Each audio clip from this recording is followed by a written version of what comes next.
YouTube, how's it going? The Goat House is back with my NFL Week 2 Players of the Week. Doing this video every single week, and what we have for you guys is 8 Players of the Week, 5 from myself, and then 1 from each of the other Goat House members. With some of my Players of the Week, I'll be breaking down a little bit of film, so we get to go over that. Can't wait to do this video every single week. We also have memberships available. If you go to our Patreon, patreon.com/thegoathouse, link in the top of the description, you can find out how you can get more bonus videos and how you can get weekly mock drafts, playoff, or Super Bowl predictions constantly updated in private Discord. A lot going on there. Extra Goat House content. Go check it out. Link in the description. 40K is our subscriber goal. Support's been awesome. Got to thank you guys. Been growing like crazy since NFL season started. And if you don't subscribe, please do so, because we got you covered with constant NFL content, predictions, recaps, power rankings, videos like this, plenty more. Turn notifications on. Click that like button. Check us out on Twitter. We live tweet during games. And Patrick Mahomes, let's break him down. An obvious player of the week here. I mean, the arm talent. The arm talent is just, we already know about it, but it just continues to blow my mind here. And they're down 10-0, and just like that, Mahomes gets him back in the game. Look at this throw. It's a wide open receiver, but it's just so effortless, and that's what just gets to me.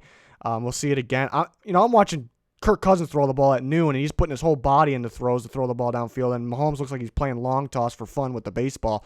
But this is what impresses me the most. Reading the defense is what's underrated about him. People just rave about, kind of like I do, his arm talent, which is there. But look at him read this. Linebackers way off the ball. A lot of cushion in between the linebackers and the ball. And read the safety.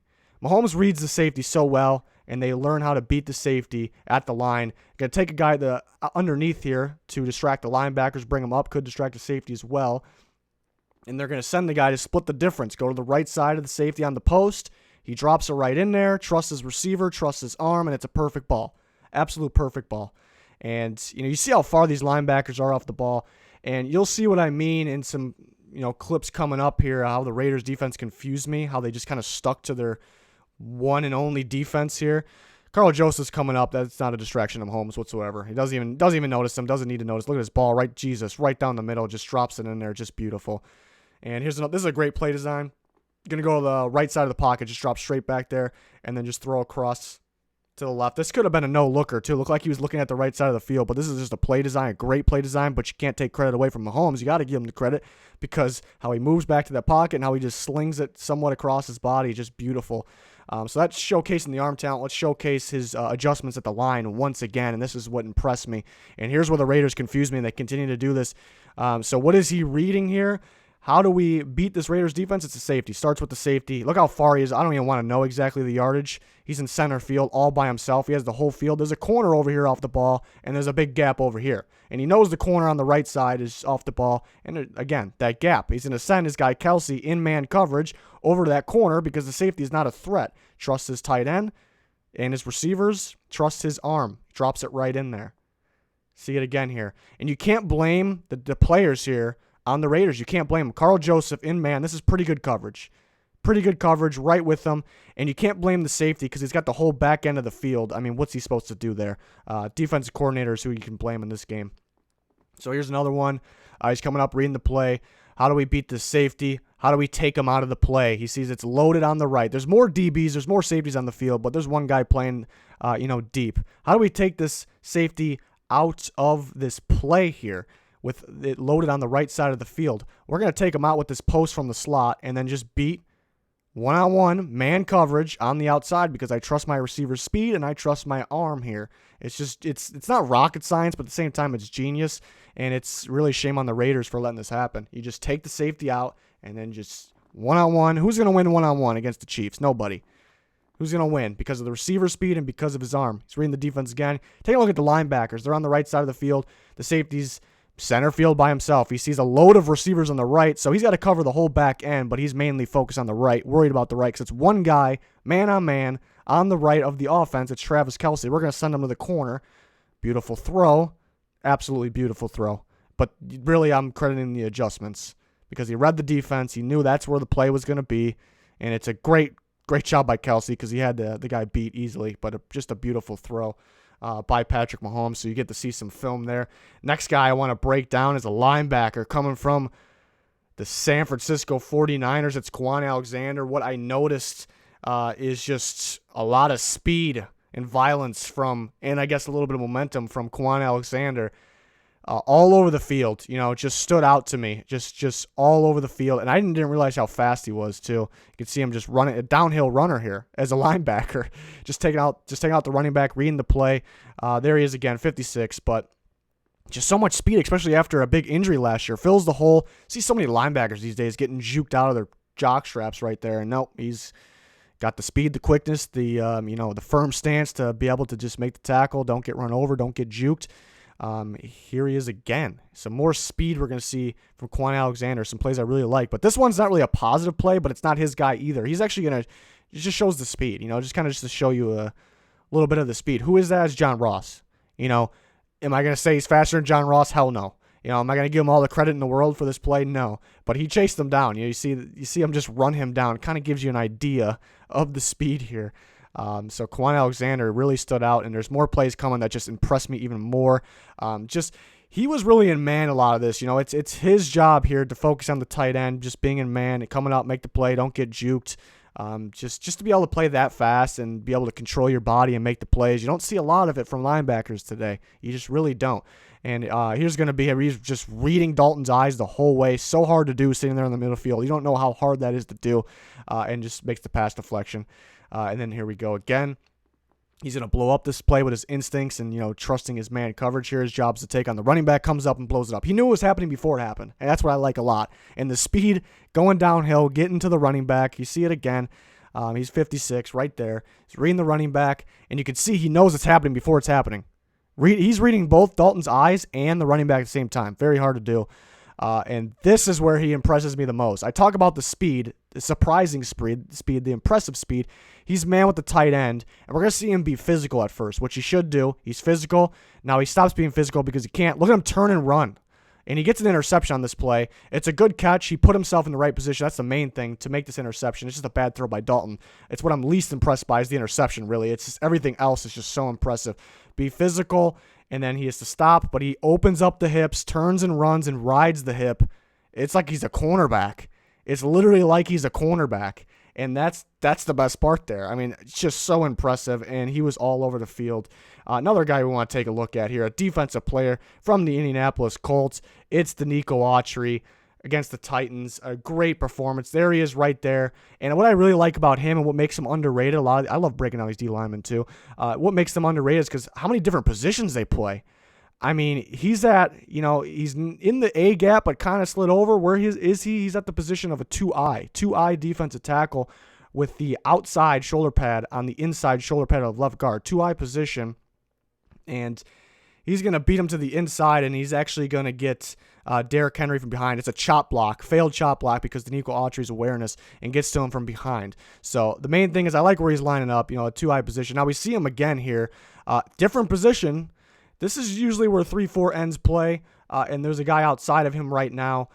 And so he is at a 4I position now, and just a little bit further from the 2I spot. He was a little closer to the nose tackle, being a nose tackle last time. Now we see him a little outside, right on the inside shoulder pad of the right tackle. That's the 3 technique, and that's where the 2I position would be there.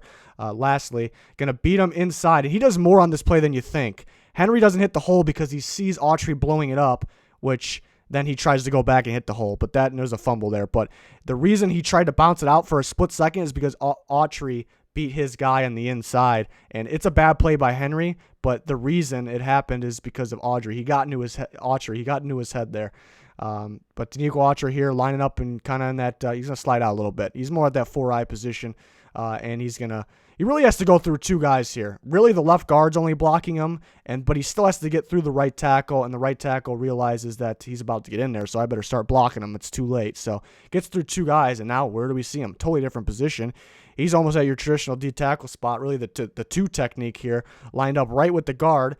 And, he's going to blow this guy up, too. He was just dominant. He was in Mariota's head. We saw him get in Derrick Henry's head, and I'm sure he was in this offensive line's head. He gets the sack there. So he was in everybody's head, Denico Autry here.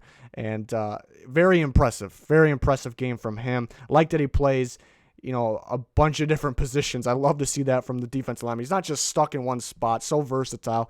Love to see it. Some other guys I just want to take a look at, just to talk about a little bit, not really breaking down their film. But Dalvin Cook, who, at this early stage, just through week 2, is the best running back in the NFL. Is he in general? We really don't know yet. He very well could be. But you just see he's on another level right now. He looks like the best back in football. And he had a dominant game, really carries his offense. And you hear me talk about running backs all the time, whether it's pre-draft process or when they're in the league. Most important thing is vision and quickness to me. Two biggest important things, having the vision to hit the hole and find open lanes, but having the quickness to hit the hole and find the open lanes. He has both. You see it right here. Bouncing it out, good blocking, but he bounces everything out, beats the safety. I believe that's Darnell Savage. And Adrian Amos can't even catch him when Cook just got slowed down from Savage. So you see that next gear that he has too, which is very impressive. He's the top back in football right now, leading in rushing yards, touchdowns, yards after contact, yards per game, per carry. Ridiculous. And then my fifth and final player of the week is going to be Myles Garrett. We see a couple clips here. A lot of it was bad play by the Jets, honestly, but we see very impressive clips here. He's just going to pretty much bull rush the left tackle straight to the quarterback, take him down. Just shows the strength, how he's a freak, and that's what everybody brought up in the pre-draft process. He's a freak. See it again here, almost identical play. The only reason you can tell the difference because he was going to beat him to the outside, and then he realized this is great recognition. He realizes that he's got the feel that he has him off balance, so he decides to change his plan and just push him straight back to the quarterback. So that's such a fast play. It almost like he turned it into slow motion and realized what he was doing to the offensive lineman. Super, super impressive. And we get to see the other Goat House members, players of the week now. And Pigskin went with Patrick Mahomes. Obvious one, I had him as well. And, just being down 10-0 and just getting his team back in the game like that. And you can see him. This screenshot's from the game. He's reading the defense. That's the most impressive thing to me. We know he has the arm talent. He still blows my mind anyways. But, the adjustments at the line, reading the defense, down 10-0 and just, he's just such a dominant player. It's just absolutely ridiculous. Patrick Mahomes happened in that game. They're down 10-0. The Raiders look like they were looking good. And it's changed everything, and the Raiders couldn't even score anymore. It's almost like he's in their head on the defensive side, too. It's absolutely ridiculous. So that was Pigskin's player of the week, Patrick Mahomes. Junior went with Eddie Pinheiro, the savior of the Bears, big-time kicker. I thought he was going to miss that kick, 53-yarder. We know the Bears' struggles last year. And you go to this off-season through the training camp, everybody, around that covers the Bears, anybody that covers the NFL is pretty much saying that I don't think the Bears have their actual kicker on the roster right now between Pinheiro and Fry.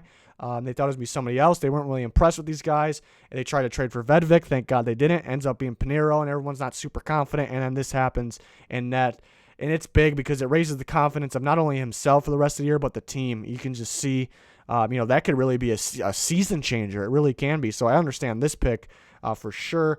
But Junior went with a coach last week. Surprised he didn't go to coach again, but Danny actually went with the coach there. And who does he pick? He picks Matt Patricia, the head coach, and the defensive mind of the Detroit Lions. Their defense is playing very well right now, very well. Big reason, really the main reason they won against the Chargers, like very good offense. They really shut them down, shut down Phillip Rivers, 10 points allowed. But it's really not the play. They have good players, but most defenses, you take a look at guys like Myles Garrett we went over and some other guys. It's kind of the players are that good, and the Lions have good players, but it's mainly why their defense is playing good is because Patricia, it's his scheme. It's his blitz packages that are just genius. It's his disguise. He's disguising this defense so well you cannot tell what's happening on the other side of the ball. With the blitz packages, you don't never know who's pass rushing, who's not. He's turning guys into pass rushers that really were not. They were stand-up linebackers. So it's just super impressive. Impressive game against the Chargers in week 2, and that is why he's up here. So see if the Lions can continue that. They only got 1 sack, I think it was, against the Chargers, but it's, again, keep going back to it. It's more than about the stats. Some things go unnoticed with all these players and teams, like I've been talking about. The pressure and how they get in the other team's head and the disguises to make them change the play when maybe they shouldn't be changing the play. But we know Mahomes was changing the play to the right way, so at least. That's going to do it. We'll be back every single week with these videos, our players of the week. Really love doing this video. Hopefully you can join us. Hopefully you can join us for all of our other videos too. Predictions each week, recaps, power rankings updated each week, plenty more. Subscribe if you haven't quite yet. It'll be worth it for you. We got you covered. Thanks everyone for watching. Goodbye.